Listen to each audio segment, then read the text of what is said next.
काय आज इथे कशा काय? आज ना एक खास गोष्ट तुला शेअर करायची होती म्हणून आले होते। राधिका यांच्याकरता पाणी घे, उन्हातून आले, तहान लागली असेल, गळा सुकला असेल। हाँ नको राधिका, मला गरज नाहीये। कदाचित मी जे काही सांगणार आहे ना ते ऐकल्यानंतर कदाचित तुझ्या घशाला कोरड पडेल। बरं बोला। हां, ते काय झालं, मगाशी फोनवर बोलताना वहिनीमध्ये आली। काय कामिनी मॅडम, तुम्ही अशी कामं करताच कशाला? म्हणजे तुम्हाला अन्नपूर्णा ताईंपासून लपवून ठेवावी लागतील? प्रश्न तुमच्या इज्जतीचा होता। म्हणजे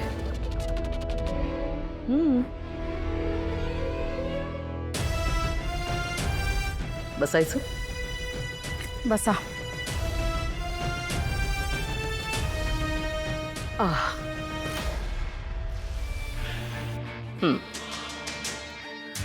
ऋषी कुठे?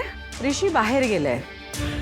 पण तुम्ही सारखा सारखा मला हाच प्रश्न का विचारताय?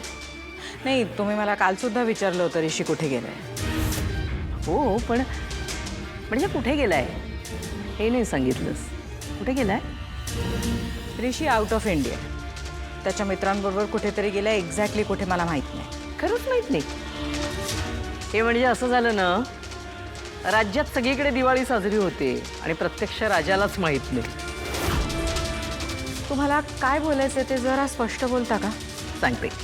माझी नात अनिका, तिने तुला काहीतरी मेसेज पाठवला होता, पाहिलं नाहीस? नाही। बघ ना।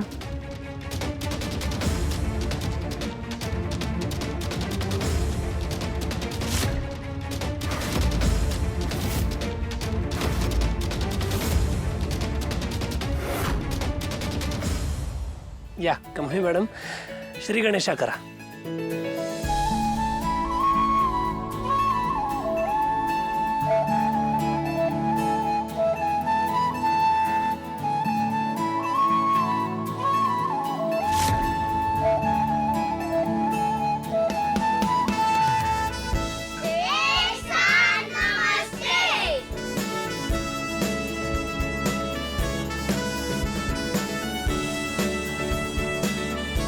वाह, छान। बसा आता खाली।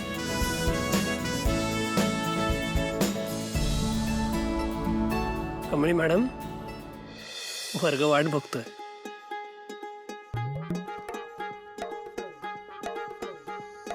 गुलाबचा फाहीचा गुलमोहर ही हिचा तळहाताच्या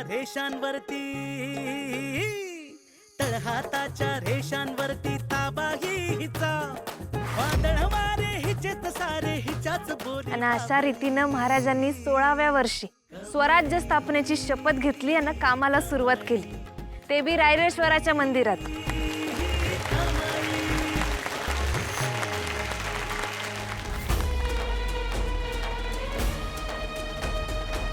चला आता आपण गणित शिकूया।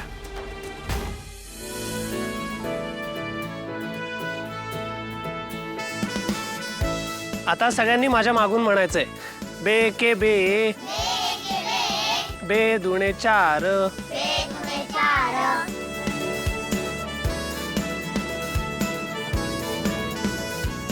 ऋषी हित आलाय हे नयनतारा मॅडम असणे आवडायचं नाही।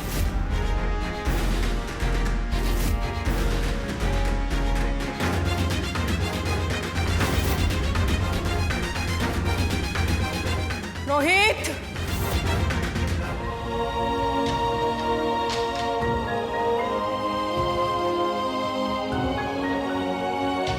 ऋषी सर,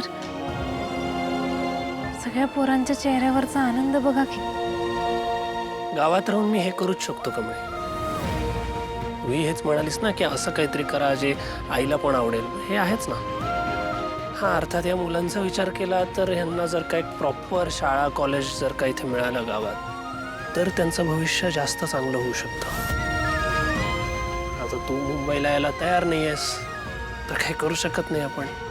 माझ्या हातात एवढंच आहे, मी एवढंच करू शकतो आणि मी इथे राहून हेच करणार।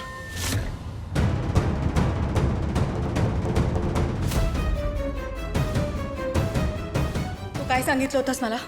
काय? तुझं ऋषीशी बोलणं झालंय. हो. कुठे गेलाय ऋषी? तो त्याच्या मित्रांबरोबर फॉरेन ट्रिपला गेलाय ना. Is it? हो.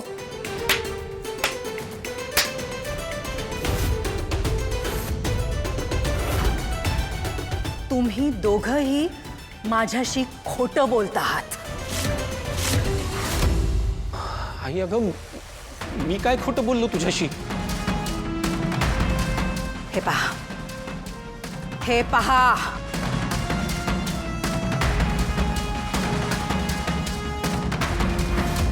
येस, हेच तर हवं होतं मला. लोक अनिकाला मूर्ख समजतात, पण ती तर स्मार्ट अँड युजफुल निघाली. ओ गॉड. आई अगं, हे काय? अगं, मला तर ऋषी म्हणाला होता की त्याला ब्रेक हवाय म्हणून. मला नव्हतं माहिती की तो कमळीच्या गावाला जाईल. ताबडतोब त्याला फोन लावायचा. त्याला सांग मी लगेच बोलवलंय. तो आला नाही ना तर माझ्याहून वाईट कोणी नाही. हो आई, लावतो.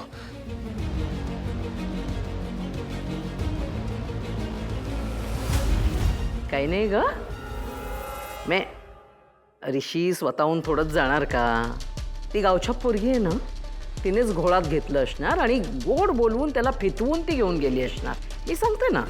त्या कमळीने कितीही भुरळ घालण्याचा प्रयत्न केला ना तरी माझा ऋषी माझ्या शब्दाबाहेर नाही आणि कधी जाणारही नाही. हो, बरोबर आहे आई तुझं. ऋषी तुझ्या शब्दाच्या बाहेर जाणार नाही, पण मी त्याला जायला भाग पाडेन. पहिलं गणित बरोबर आहे. दुसऱ्या गणिताचं उत्तर चेक कर परत एकदा.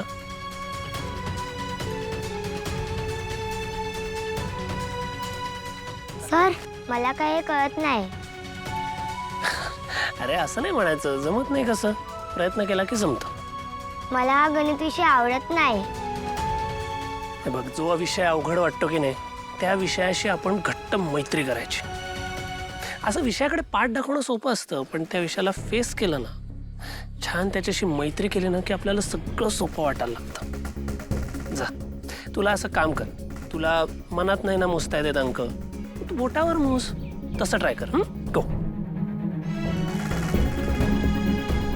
काय कमळी मॅडम, बरोबर सांगितलं ना मी? म्हणजे पाठ दाखवणं सोपं असतं, पण फेस करणं कठीण असतं. पण खरी गंमत त्यातच असते. बरोबर ना? सर, खरं काय बी झालं तरी माझ्या आबांचं जिथं अस्तित्व आहे, जिथं ते राहिलं, हे गाव त्यांचं आहे. ते मला आता सोडून नाही जायचं. तसं मी पुढं शिकलो काय नाही शिकलो काय, मला यातच आनंद वाटतोय. अजूनही असंच वाटतंय तुला की आबांचं अस्तित्व असलेलं हे गाव सोडून जावंसं वाटत नाहीये? किंवा तू शिकलीस नाही शिकलीस पुढे तरी काही फरक पडत नाही, आनंद वाटतोय अजूनही तुला हे सगळं बघून? माझ्या बरोबर चल.